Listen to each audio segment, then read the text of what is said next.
everyone, and welcome to the 47th Surface Ventures keynote webinar. It's great to see you all here. It'd be lovely if you could all say hello in the chat and tell us where you're joining from. It's always great for us to see the different places that people are joining from today. My name is Dr. Sam McMaster. I'm the content manager here at Surface Ventures. We are a non-for-profit organization, and our mission is to provide world-class surface and materials science education for both academia and industry. Today, it is my pleasure to introduce Dr. Andreas Rosenkrantz from the University of Chile in Santiago. Andreas is a professor for materials-oriented tribology and new 2D materials in the Department of Chemical Engineering, Biotechnology, and Materials. His research focuses on the characterization, chemical functionalization, and application of new 2D materials. His field of research relates to tribology, but in the past years, he has expanded his fields of interest towards water purification, catalysis, and biological properties. He has published more than 200 peer-reviewed publications in well-known journals, including Nature Review Materials, Advanced Materials, ACS Nano, amongst many others. He's a fellow of the Alexander von Humboldt Foundation and acts as a scientific editor for the well-reputed scientific journals, including Metal Mat from Wiley, the Journal of Tribology, ASME, Applied Nanoscience from Springer, Frontiers of Chemistry, as well as Industrial Lubrication and Tribology from Emerald. Many thanks to today's partner, Artec. Vishal Khosla will be joining us later in the event to deliver a presentation from Artec Instruments. I will also be releasing some poll questions and handouts from Artec, so I'll highlight those in the chat when I'm going to be releasing them.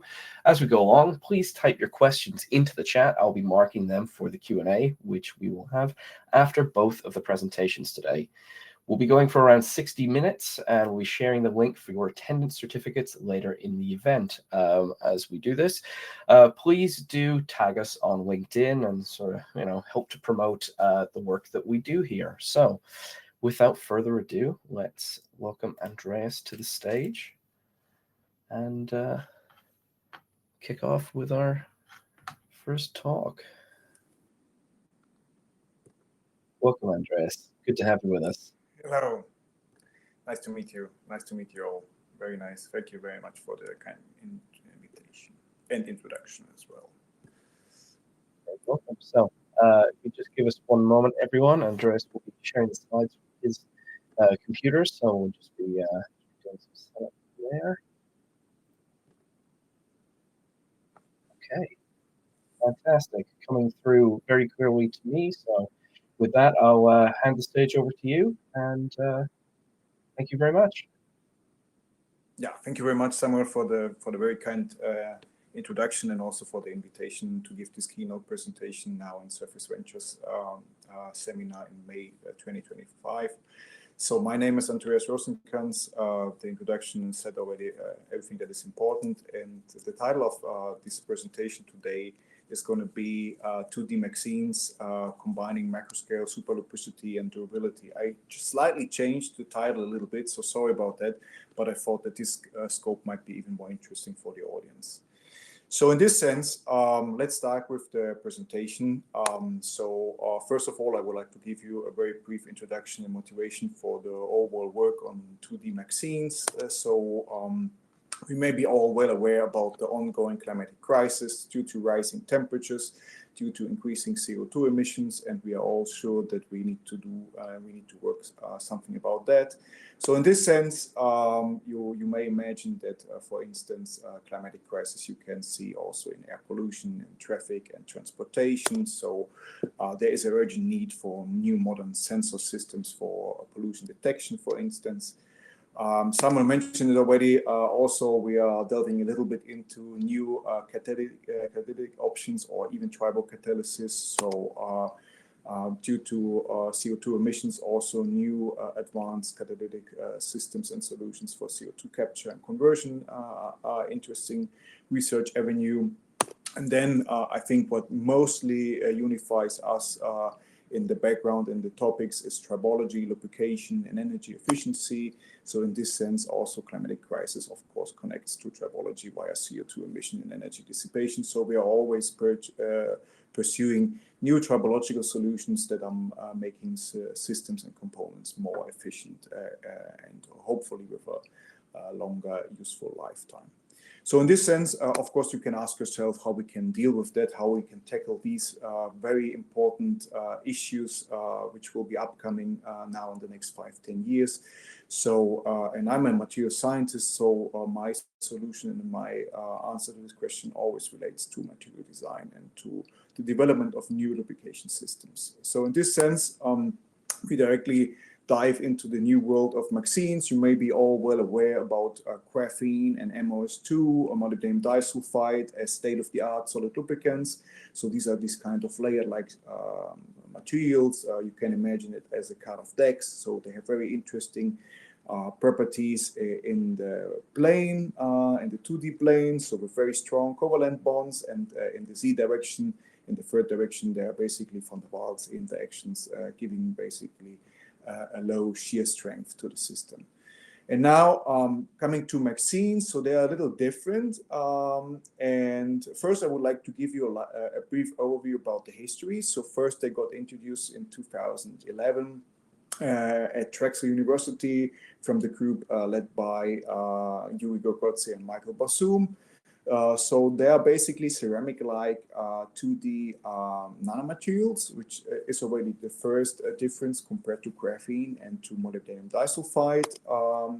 The first application of these kind of new 2D materials was focused on energy storage, energy harvesting, supercaps. Of course, there are 2D structures. There's a lot of space for intercalation, so that makes them very interesting for lithium-ion batteries, for instance. The second application area afterwards was catalysis due to the, of course, 2D structure. They have a rather high surface area. They have interesting redox potentials, and combining both gives, of course, a lot of space for exploration in catalytic properties, including photocatalysis. And then if we move forward in the years, there's coming up mechanical and tribological research where I'm located at.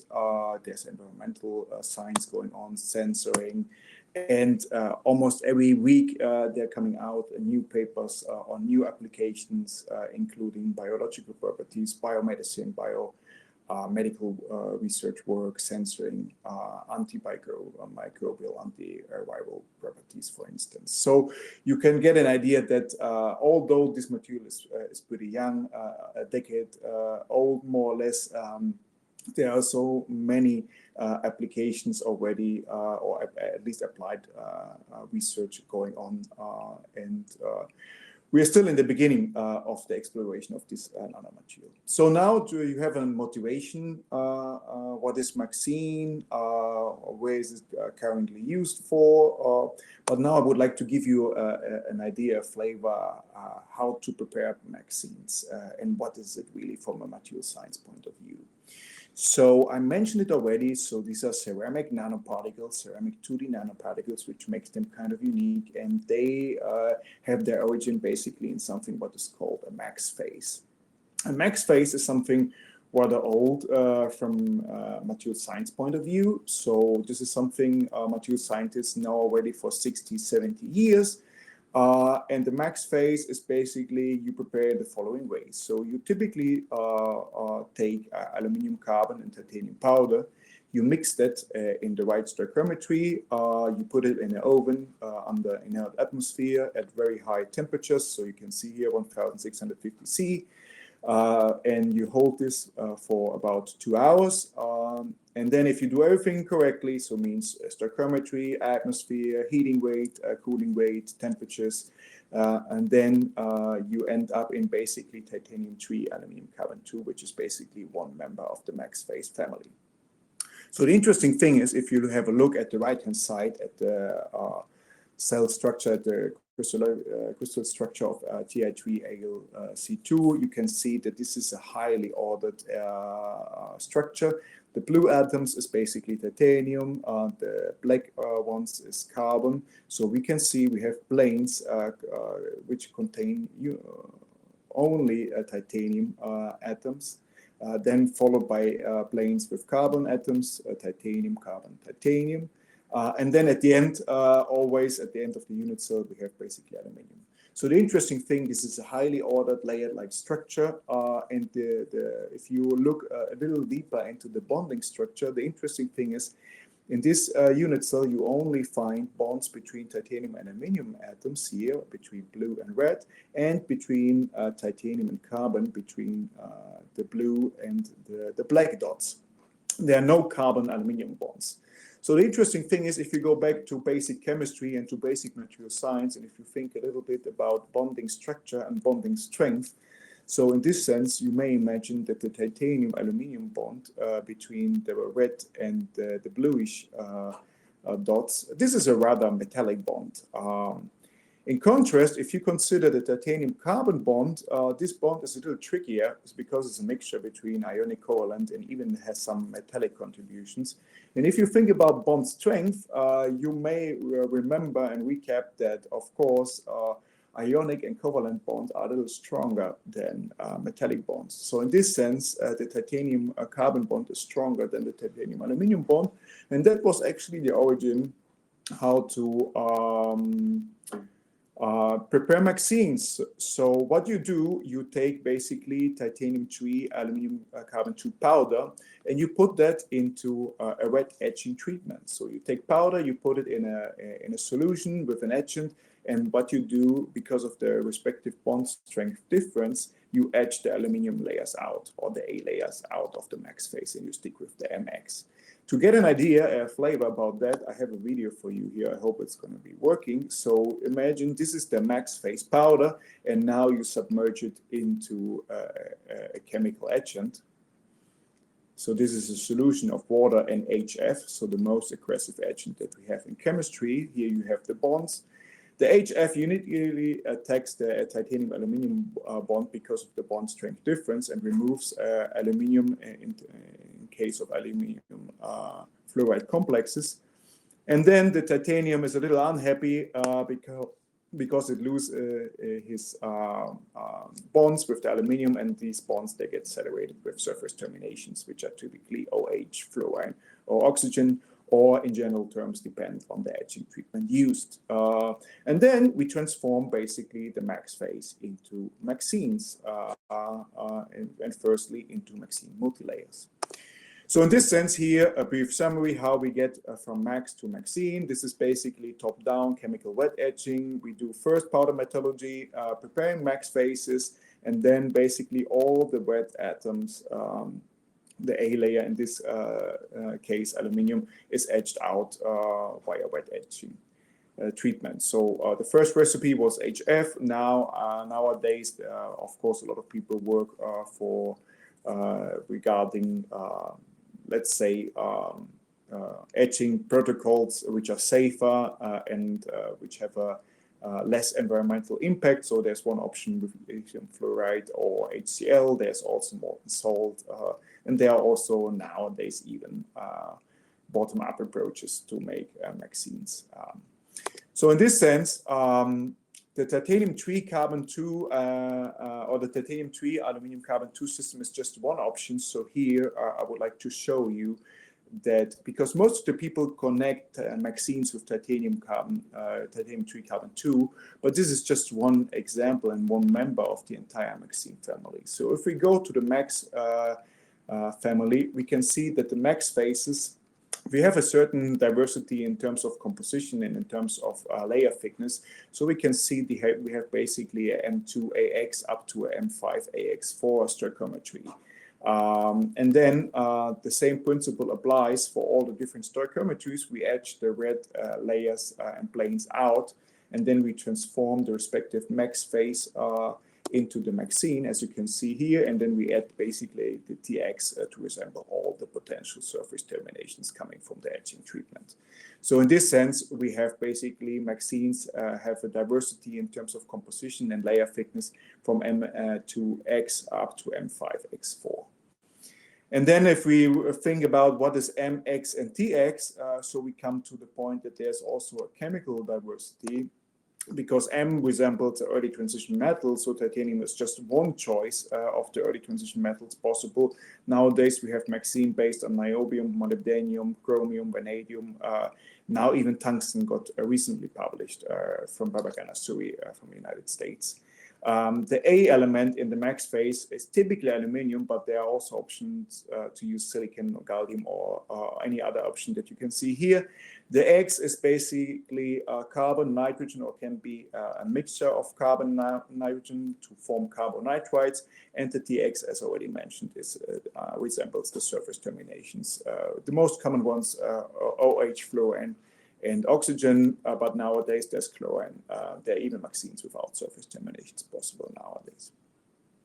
So now you have an idea of what are MXenes, what is the history, how we can synthesize them a little bit, and we can see that they have a huge design space for property manipulation, because we have not just one single material that resembles MXene. This is an entire family with a huge range of diversity. So if we now move on to tribology, typically what we do or what you do with nanomaterials, you can use them in three different aspects. You can mix them in any kind of oil or grease as an additive. You can use them to reinforce composite structures such as polymers or metals or even ceramics. Or you use them as coatings on surfaces and you go to solid lubrication. And this is a little bit I want to talk today about. So here you get an idea how MXenes look like. So this is a typically multi-layer-like structure. In X-ray dimension, you can see that typically micron scale. If you turn the TEM microscope to the right orientation, you see this very beautiful layer-like structure. And then if you measure the interlayer spacing, you end up in values of less than 1 nanometer, about 800 to 900 picometers. So there's really a lot going on in the interface. And then we take these multi-layer MXenes and we do coatings out of that. And we firstly, for instance, we deposited 100 nanometer thick coating while electrospraying on stainless steel. Afterwards, what we typically do is, and here you have an idea about the coating quality. So here we have a cross-sectional view done by focused ion beam microscopy. The white layer on top is just the platinum layer to protect the coating. The grayish one is the substrate, the steel substrate, and exactly the black line or the black area here is our coating. So you can see basically this rather homogeneous coating thickness. And there's a good coating to substrate interface, exactly the attributes that we need for solid lubricant coatings. Then we put that into a tribometer, for instance, ball on disc tribometer, very simple. We do linear reciprocating sliding motion, and then we compare basically the situation coating, MXene coating versus without coating. So here, this is what you can see in the three diagrams below. We have coefficient of friction versus cycle numbers. The black reference is basically steel on steel, typical running in behavior, going up quickly to values, steady state values between 0.7 and 0.8. The MXene coating in red, you can see for the first 500 sliding cycles has a coefficient of friction of about 0.1617. Of course, then you may imagine, 500 sliding cycles is not that applied, not that many cycles. Then we extended it to 5,000 sliding cycles, and we can see a very stable behavior. And then we further improved it by a factor of 20. So we went from 5,000 to 100,000 sliding cycles. And you can see that there's a very slight increase. There are even fluctuations coming up where the coefficient of friction goes up, but it remains more or less in the regime of 0.2, which is very interesting because this is in a behavior that we have not seen for graphene or for molybdenum disulfide, basically. So in this sense, as a material scientist, we are always curious why these MXenes show this very interesting friction and outstanding wear performance. And then what we typically do after tribo testing, we do a lot of complementary materials characterization, typically done in high resolution. So we start with, for instance, scanning electron microscopy and then going over to focused ion beam microscopy, and also then high resolution transmission electron microscopy, typically coupled with spectroscopic technique like Raman or XPS, for instance. Here I'm going to show you some results of the high resolution cross-sectional characterization. So we prepare a TEM specimen via focused ion beam microscopy, and then we go to high resolution TEM. And then the interesting thing that we can see is we can basically clearly identify the substrate, and the substrate on top of the substrate is a reaction phase, which is basically a tribofilm, which is rather homogeneous and has a rather homogeneous thickness of about 120-ish nanometers. And then if we, for instance, do a chemical mapping in TEM, and then we can identify, oh yeah, interesting, underneath is the substrate, very well identified by the iron signal. On top, there's a very pronounced titanium signal, and this, of course, originates from the MXene nanosheets. And then if we have a closer look into this yellowish zone where we have the tribofilm formed via tribochemistry and mechanochemistry, then we can even find still multi-layer stacks which are aligned related to the sliding direction. So in the end, the very beneficial wear properties and friction properties of MXenes, they are basically governed by the involved tribomechanochemistry and the formation of beneficial tribofilms. So in this sense, I can give you a very brief summary what are the contributing factors of this tribofilm formation and this mechanochemistry involved. So there's some compactation and some densification of the MXene coating going on. MXene flakes that are not favorably oriented with respect to the sliding direction, they get reoriented and have their 2D structure basically parallel to the sliding direction. There's some structural and chemical degradation of MXene flakes going on, so that means they lose a little bit that dimension in X, Y, and Z dimension. Chemical degradation implies that titanium typically is prone to oxidation, so MXenes, they also can transform to amorphous or nanocrystalline titanium dioxide.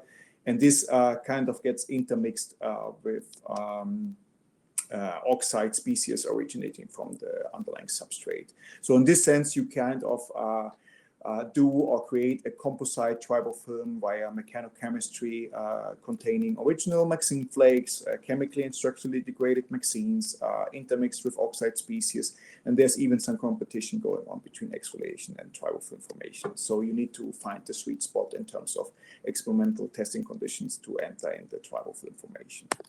So there are a lot of open research questions. What I have shown you, of course, was we can characterize the initial coding, and we can characterize the coding after 100,000 sliding cycles. But of course, the evolution and the kinetics and the stages, how to move from the initial coding to the tribofilm, this is rather unexplored. Mechanical properties of the tribofilm are unexplored, but I would like to give you a glimpse on that. So here you can see nanoindentation mapping, excluding substrate effects of the initial coating and the formed tribo layer. So we have hardness and elastic modulus. So first we have the initial Ti3C2 coating. You see basically rather homogeneous distribution of mechanical properties, very low hardness and very limited elastic modulus. This is something very typical for multi-layer MXene coatings. But the interesting thing is, if we go to the tribofilm formed via mechanochemistry and we do the same mapping, we see very interesting effects in terms of hardness and in terms of elastic modulus, because what you can see, we have a jump by a factor of 10 from in terms of hardness, so from 0.15 to 1.4 gigapascal, and even the elastic modulus increases by almost a similar order of magnitude. So very interesting, very early stages of exploration of mechanical or nano mechanical properties of the formed tribofilm. But it is not just the tribochemistry that is going on, it's also the tribochemistry forms very interesting films with very interesting mechanical properties that should be further explored in the near future. So in this sense, to give you an idea about the potential of 2D MXenes or MXenes in general, I have this chart for you, kind of benchmarking typically used 2D materials or state-of-the-art solid lubricants like graphene, molybdenum disulfide, any kind of hybrid structure that you may form, compared with this structure that we had formed with the 100 nanometer MXene coating.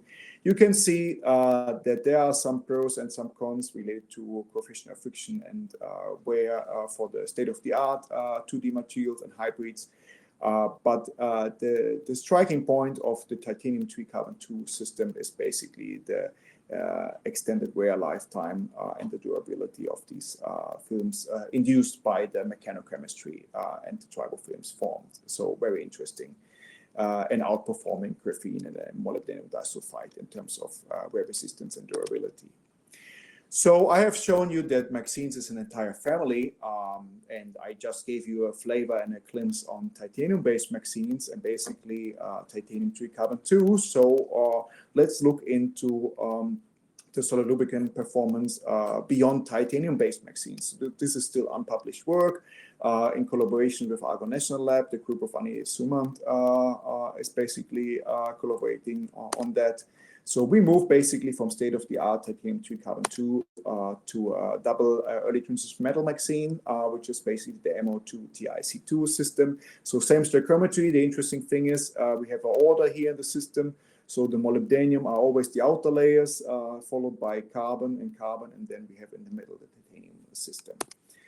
So we put it in solution, we take care of dispersion stability, and then we spray coat the coatings, and then afterwards we test it with the Arctic tribometer, the solid lubrication performance, and afterwards with a white light interferometry we assess durability and wear resistance. So here's something happening, very interesting happening. So here you see the short-term performance. So for very short sliding distances up to 180 meters. The interesting thing, remember the coefficient of friction of Ti3C2 was about 0.2. And here we see, independent of the testing conditions, so 1 Newton, 5 Newton, 9 Newton, we see an initial value of 0.12 more or less, and then a declining trend going to rather low values. So we were pretty surprised by the performance of the molybdenum 2 TIC2 system. We thought, oh, okay, that's interesting. Let's try to benchmark it with something very good for solid lubrication. So we took diamond like carbon and we run it versus steel, and even the DLC coating performed worse than the double early transition metal MXene. And then we got interested, okay, this is short-term performance. Let's go for long-term performance. So let's see what is really the maximum effect. And then we actually got a new world record, which is currently under review, the publication. So you can see, please remember the change in the order of magnitude. So here we have the distance in meters. Here we have the sliding distance in kilometers. So we see the same trend. Initially, it drops down, and then it stays in super lubricity for 86 kilometers. So this is the longest super lubricity run that we have seen for all 2D materials under dry solid lubrication conditions. Very interesting. Then we got interested in the underlying mechanism. Of course, what we then did is complementary materials characterization. So we went again to focus ion beam microscopy, TEM, and the spectroscopic techniques that you can imagine. We prepared TEM specimens and we put it in the hybrid solution TEM. What you can see here, we have again a tribal film formation. And you see in the superficial areas, we have, of course, an enrichment in molybdenum and titanium, which exactly matches with the elements present in the double early transition metal MXene. And then if you do yields and Raman spectroscopy in specific areas, you see very interesting effects in terms of carbon and graphitization that I cannot show you here right now because the paper is still under review and not published yet. But there are some very interesting effects happening related to tribal catalytic reactivity combined with tribal chemistry. Now you may think, okay, this is very interesting because we see a lot of things in the lab, but how do MXenes perform beyond lab scale testing? So how do they perform under real testing conditions in bearings, for instance? So this is an ongoing collaboration that I typically do with Max Marian from Germany. So we check the performance of MXene solid lubricant coatings in highly loaded machine components to bring that a little closer to application-related research. So in this sense, you can imagine we have a bearing. This bearing consists basically of a coated substrate. The upper substrate or surface is not coated. Here we have the balls, and the cage also uncoated. So remember, just one surface is coated. We close it, and then we basically measure the frictional torque and the overrollings until failure.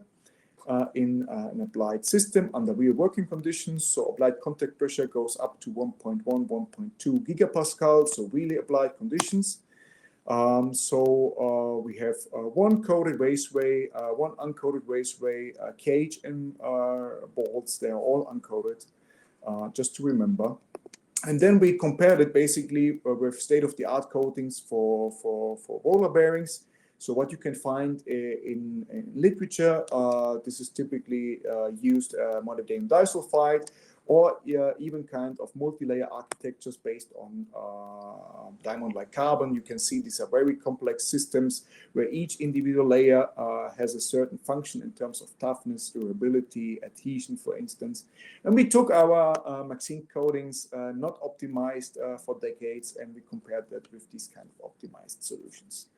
And then we studied the overrollings until the end of service lifetime. The gray bars basically the uncoated reference.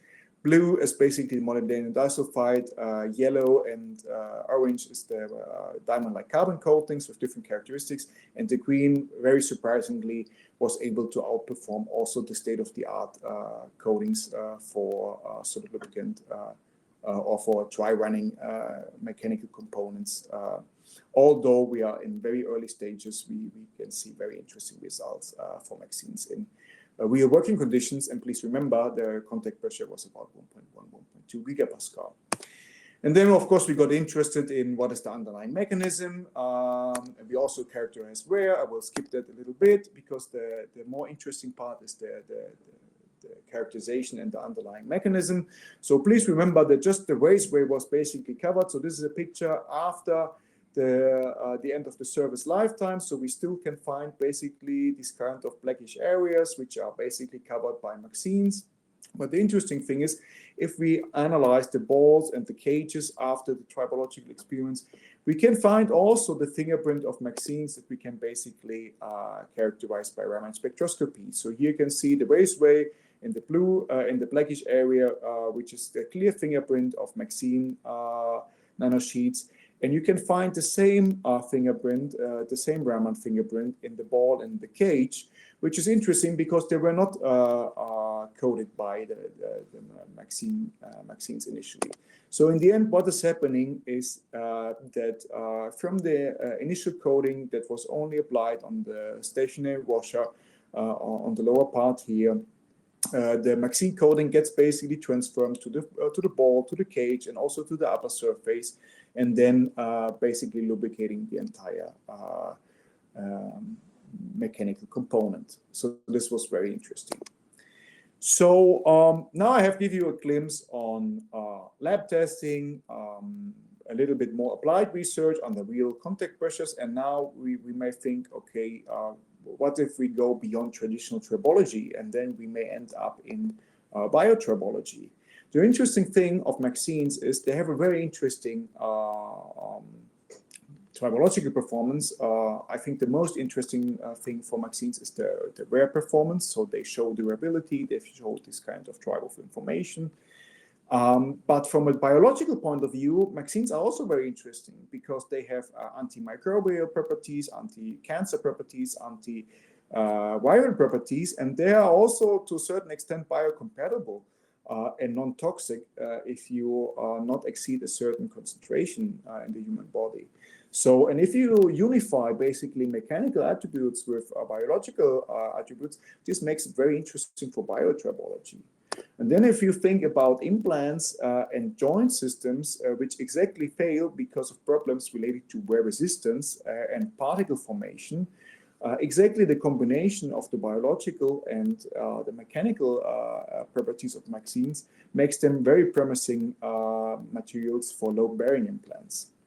So this is also ongoing collaboration, also with Max Marian together. So what we did is basically we applied MXenes in a biotribological context, and you can do that either as a protective coating or again as a filler in composite materials, or you put it, for instance, as an additive in the fluids, and in this case you use sinusoidal liquids in this case for the biological applications. So here we use basically, or we compared the same MXenes that you had seen before, titanium 3 carbon 2 and the molybdenum 2 carbon TiC2 system, same stoichiometry, but of course a change in the early transition metal and in the order in the system. I will not bother you with more characterization in terms of X-ray and Raman spectroscopy.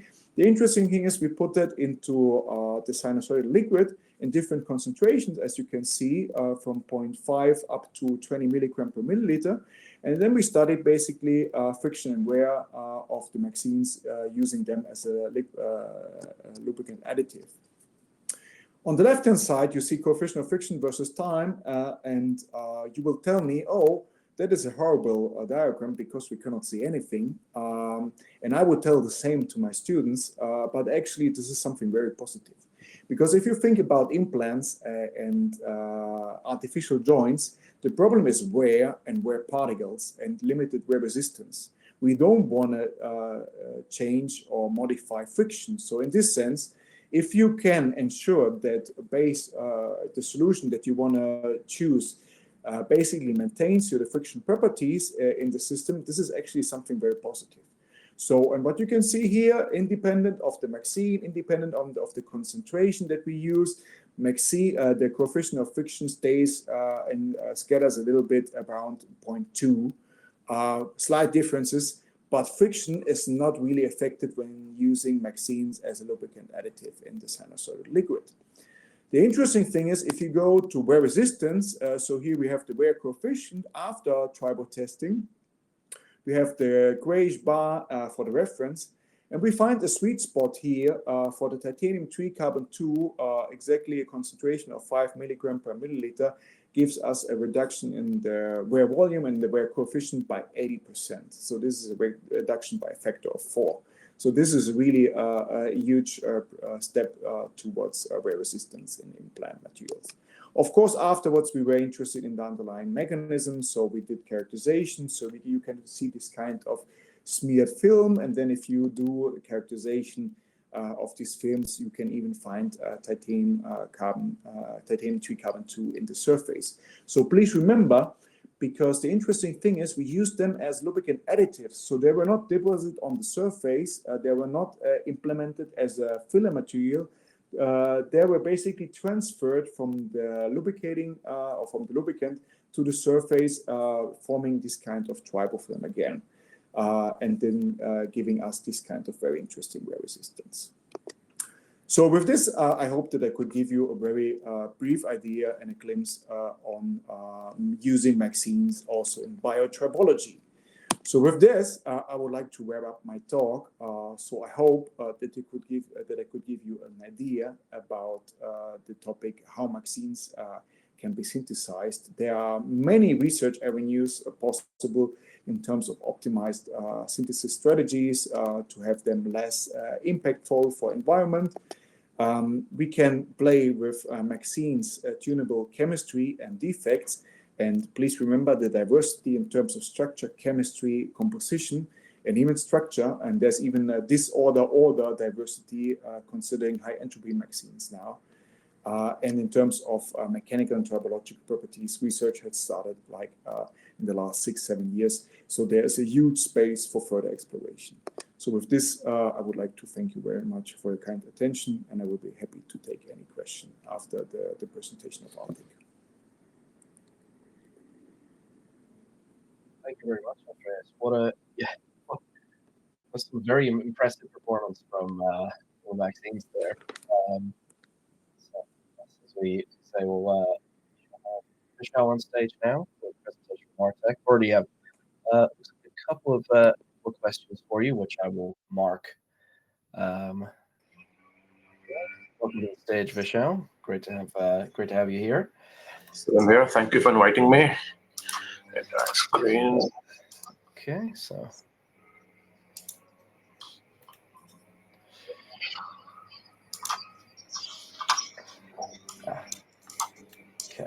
just needs to be transferred. Okay. Just note for the audience, there's a couple more handouts coming, so please do keep a lookout for those. But I won't keep you now, Vishal. The stage is yours. Please go ahead. Thank you very much. Good morning, good evening, everyone. I'll not spend too much time. I'll just spend 5 minutes to show you what Arctic does and why we do it.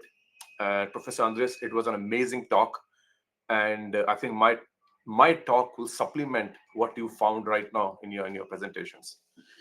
About Arctic Instrument Group, we are based in San Jose, California, and we have 5 entities. We are in Swiss, China, Japan, India, with manufacturing in Switzerland and USA.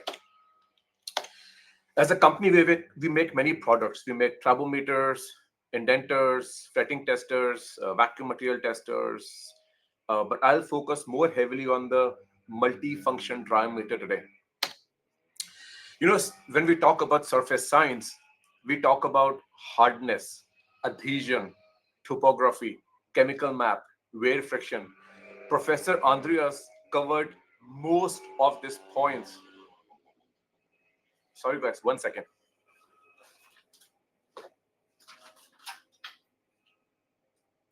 Okay.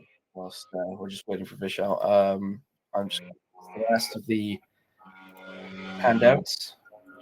So they are all available now. Please do click on the handouts tab in order to get those. And also, if you haven't answered any of the poll questions, please do take a look at the polls tab right next to chat. And if you can think of any more questions for either Vishal or for Andreas, please type those into the chat. I'll be releasing the attendance certificate once we start the Q&A. Sorry, Vishal. Yeah. To you. I'm back. I'm sorry. They were the gardeners here right next to the window. Sorry. That's okay. Okay. So what I was saying, what's in the surface science? What matters are hardness, chemical map, adhesion, roughness. And Professor Andrea showed on his 2D materials how all of them tie up so together. Tribology is the most complicated science. Everything matters. You know, chemistry, mechanical, physics, electrochemistry, corrosion science. All the information matters for tribological data analysis. As Professor Andreas said, many new coatings, many new applications are coming up in a very, very short period of time. Look around you, space, EV, medical devices, thin coatings, additive manufacturing.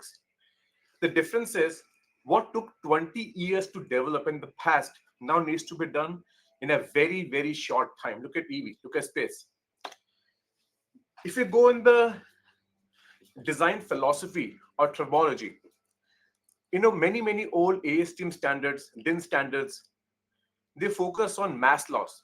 They focus on roughness or the wear in the millimeter range. But now the new applications, 2D materials, high temperature, ultra high temperatures, low temperatures, there are no known standards, or there are hundreds of tools you would use to get the information. But your now goal is, why did the parameter change? Why did the part fail? How can you study the onset of failure, not the complete failure? What we did was, we combined many techniques on one instrument: inspection, optical, tribology, and indentation scratch. I'll show you how the combination of the techniques put together makes a very, very big difference in concluding the test setups you had done. For example, you put your sample, you do a tribology test with the inline optical inspection. You can see surface change versus time. On the video on the left side, you see, as I'm putting the sample in, I press play button, I'm looking at the debris, the roughness, the volume wear during the test. You cannot do this test if you take the sample out between 5 different instruments. The wear mark, the topography change, effect of the surface roughness comes together on the tribology data. You would see when the friction goes up. Why did the friction go up? Because the topography changed, or because the roughness was different, or the chemical property map was different. So this shows the Raman analysis of the debris that was created during the test.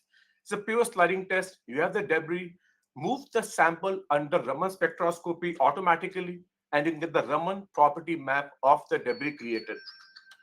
You can look at the dark field imaging and look at the crack propagations at the wear interface of testing. Now, all these are possible when you put the techniques together on one platform. This is the hardness. You do the wear testing, look at the Raman map, look at the topography, and then you can go on the wear scar and do nano indentation on the same sample with the click of a button. How do we do it? We have multiple interchangeable heads. You can choose a mechanical head, you can choose the hardness head, friction head, and you can choose the motions to replicate the tribology: rotation, oscillation, fretting, or the bearings. And you choose what temperature you want to do the testing at. So we go from cryo minus 120 to almost up to 1200 degrees Celsius. Choose and combine the techniques of your choice so it is more reasonably suited to your applications. Our tools, all of them now have electrified tribology too. So if we do studies of any of the coatings under various electrified atmosphere, you can do AC, DC, you can change the potentials, and you can do all the friction tribology studies under electrified conditions, looking at impedance, change of speeds. This shows super lubricity, irrelevant to the topic we just discussed 30 minutes ago. Here you can see we can measure friction of 0.003 with the capacitive sensors developed on our triometer. This just shows the fretting test, a debris creation. This shows effect of various machined surfaces on the tribology. Right side you see the machined surface, do friction analysis, and you can see how the topography makes a difference on the analysis of the data. This is the test where you deposit the coating, you start heating it, and you can see how the coating heals with time. You can do the application coating on any of the lubricant testing to HFRR, block and ring, Timken, tapping torque, piston liner. All these various adapters or modules are mountable on the same platform. This is just showing hardness. This is the data from I showed you before.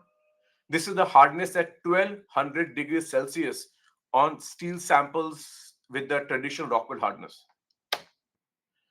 This is the adhesion of the coating. So you can do coating adhesion, and inline profiler image shows the point at which the coating was delaminating. This is the last slide showing the vacuum thermometer. Right now, this is very, very famous. You can study the properties of material from cryogenic minus 120C to almost up to 800 degrees Celsius. You can cycle the temperature under vacuum and see the tribology and the mechanical property change under the controlled vacuum conditions. I think my time is up. So I would say thank you very much for this short presentation and open for questions. Yeah. Oh, thank you very much, Michelle. Exactly on time. So with that, we'll just invite Andreas back to the stage, and we'll begin the Q&A in one moment. So I'm now, for everyone's information, releasing the attendance certificate link. So if this is of interest to you for this event, please do click on that now. It will only be available here at this event through this link. So please get it if you like. So thank you both very much for your fantastic presentations. We've got a couple of questions here. Begin with who says hello, greetings from Chile. Thank you for the excellent seminar. I have a couple of questions. He has written his second one out again just because it was incomplete. I'll do the first one and then I will share the second. So first question, what factors should be considered when exploring alternative etching solutions to replace hydrofluoric acid in MXene synthesis? Excuse me.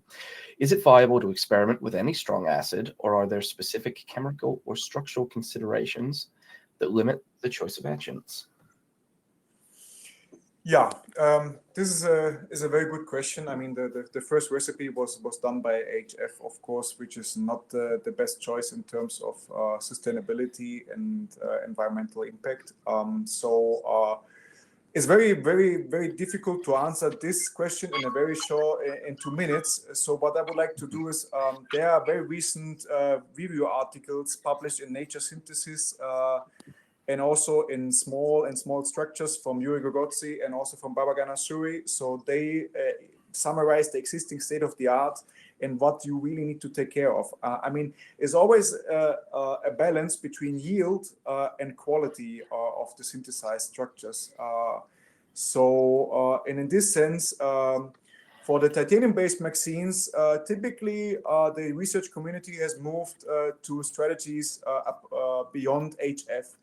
But what I can tell you for other MXenes, like double early transition MXenes or any kind of medium or high entropy MXenes, they are still etched by HF because these max phases, they are still more complex to be etched, and HF still gives the best compromise between time and yield. What you should take care is, of course, you need to optimize temperature, time, concentration, for the specific max phase that you use. Actually, the synthesis of MXenes must start with the max phase powder that you use for the synthesis. So first you need to optimize the max phase powder, and then you need to optimize your etching conditions. And then you should take care to avoid any kind of over etching to create amorphous carbon or any kind of clusters, vacancy clusters, which can be carbon-based or transition metal-based, or even removing huge or larger chunks. So these are a little bit the overview, but I honestly refer you to the state-of-the-art literature that really summarizes all these aspects. Okay. Thank you, Andreas. I'll read out the second part of Saul's question now, and then we'll move on to our other questions. Saul additionally asks, how reproducible are MXene synthesis in terms of their surface properties, given their sensitivity to synthesis parameters, as we've just talked about? How much variation is typically observed between batches? Yeah, this is a very good question, and maybe the biggest bottleneck for MXene research right now. And I think we largely need to distinguish on which scale we are working and for which application MXenes are used. For instance, for me, working on more macro scale tribology, we go and use multi-layer MXenes. Yeah, multi-layer MXenes, of course, they vary from batch to batch in terms of thickness, in terms of sizes. But what we have been doing in the lab, we have been using MXene synthesized from China, MXene synthesized from the United States, MXene synthesized here locally from my own group. We have used HF, we have used NaOH treatments, we have used lithium fluoride and HCl. And honestly, the macro scale tribological performance does not necessarily depend on the batch to batch ratio, on the etching treatment, not on the surface terminations. Things change if you go to nanotribology, of course. If you go to nanotribology, surface termination matters, defect density matters, and then the difference from batch to batch becomes more observable. If we go for electrical conductivity, for instance, people move from multi-layers to monolayers, or few layers, monolayers in the end. And then, of course, these differences becomes more pronounced in the end. I believe that, and I think I also saw it in the chat, Yuri Gogotsi, I mean, there's an entire company working on MXene synthesis based in Ukraine. I'm pretty sure that they have sorted it out how to make the batches more reproducible. So this is one way to work on the existing top-down strategies. But there's also, from the scientific point of view, and also including my own lab, we are working on bottom-up in the end. So switching from top-down, which is state-of-the-art, to bottom-up. So you can imagine PVD, CVD, ALD techniques to really create high-quality MXene films from scratch in the end. This is more for the research and scientific area. I believe company-wise and industry-wise, I think the top-down approaches, they move towards the right direction and towards reproducibility. Okay, thank you. Very, very comprehensive answer. So we have another question from Anoop here, who says, hello, Anoop from India. Can you please comment on the usage of MXenes in electrical sliding tribology? Very interesting question, very interesting field, very unexplored. This is very surprising that there are not popping up much more papers related to EV and MXenes, because MXene, they unify good mechanical properties, wear resistance, and an outstanding electrical conductivity. So it is kind of the perfect match for EV tribology. We have published a bunch of perspectives on that already, together with Diana Berman and Ali Ademir. And I hope to see very soon a lot of research work coming up related to EV. There's also Leonardo Farfan from Mexico working on EV and MXenes now. So I hope that in the next few months we will see a lot of the potential in EV. Yes, let's hope so. I mean, they've got some fantastic properties. So just before we move on to our next questions, I'd just like to note for those who've asked about presentations, as always, you will all receive an email after this event automatically from the Demio webinar platform with the recording of today's talk. So if there's anything you missed, anything you want to look back on, any references that you would like to get that were specifically mentioned in the slides, you'll be able to go through and do that. So now let's move on to our next question. Vishal, we have a question here from Mohsin, who says, thank you for your presentation. My question is, at high temperatures, I assume this is referring to possibly both tribological performance and nano indentation. How do you avoid thermal drift changes and errors? It's a good question, right? It's a complex question too. You cannot drift. You can't make it zero thermal drift. Impossible. So the most important thing is we don't use any strain gauge sensors in tribology. I think we're the only one who use capacitive force sensors, not strain gauges. So we don't have the glues getting expanded and causing the friction analysis to be changed. In addition, we use heating, cooling, water, there's nitrogen, there's a fan. So it's a question about how the system controls it, the multiple strategies, but the capacitive sensor is the key around which we do a lot of things to correct for thermal drifts. Yeah. Okay. Thank you. And we have, I think, our final question here from Mohammed, who says, I joined late. He would like to know more about MXene performance in EHL contacts at higher temperatures. Do you have any particular authors or studies to refer him to? Yeah, I mean, literature landscape is very scarce in this field. Temperature-wise, one have to always be careful with higher temperatures. So, I mean, MXenes are ceramic-based, so this is interesting. But nevertheless, they tend to thermally oxidize, of course. Bulk oxidation temperature for multilayer Ti3C2 is typically between 350 and 380. So for EHL, it should be fine in this sense if you want to go up to higher temperatures. I'm not very aware about many studies in EHL using MXenes. We have published one work some time ago, and we saw some beneficial effects, but more moving towards the left-hand side of the Striebeck curve, where we enter basically in mixed boundary again because of the tribofilm formation. But I'm not aware about any specific reference or any specific publication that really looked into MXenes in oils in EHL conditions. Okay. Thanks, Andreas. I think we've identified another literature gap in Exactly.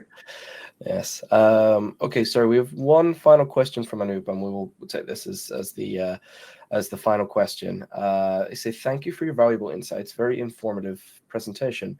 One more question. Any research directions for the implementation of MXenes in copper composites via a powder metallurgy route? I mean, very interesting idea, very good question. Couple of years I was very skeptical about using MXenes for metal and ceramic based composites. Nowadays, this problem has been resolved. So there are basically groups producing metal and ceramic based composites via sintering approaches. I was always skeptical about the oxidation resistance and thermal degradation, but using the right choice and the right equipment in the right atmosphere really can keep MXene as MXene in the composite, which is the key issue. And then, of course, going to copper composites is very interesting for electrical conductors, for electrical conductivity, and then giving a little bit more resistivity or resistance, mechanical resistance, and also wear resistance to the composite. Very interesting research avenue, I believe. Ooh.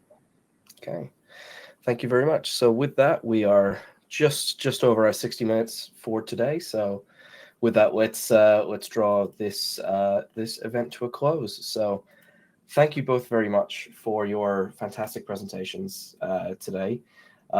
Fantastic presentation, Andreas. Lots of interesting research with MXenes, and as always, there's many of these talks. Lots of reading for myself to go into to learn more, as I'm sure many in the audience will as well.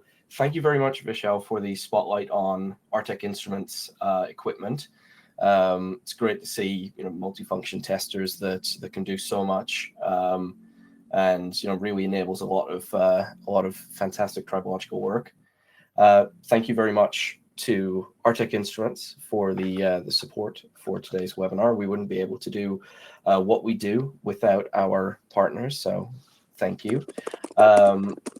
As a reminder, please do visit our website, surfaceventures.org. If you want to see more of our content, we have our archive of previous events. We will have our new event updated on the website soon, and you can find out more about us. And if you would like to partner with us, our next keynote will be, symposium, will be on the 26th of June, when we'll be on the effects of electrification on brake tribology. So that will be coming next month. So please do sign up now if you're interested. Otherwise, that will be available on our website.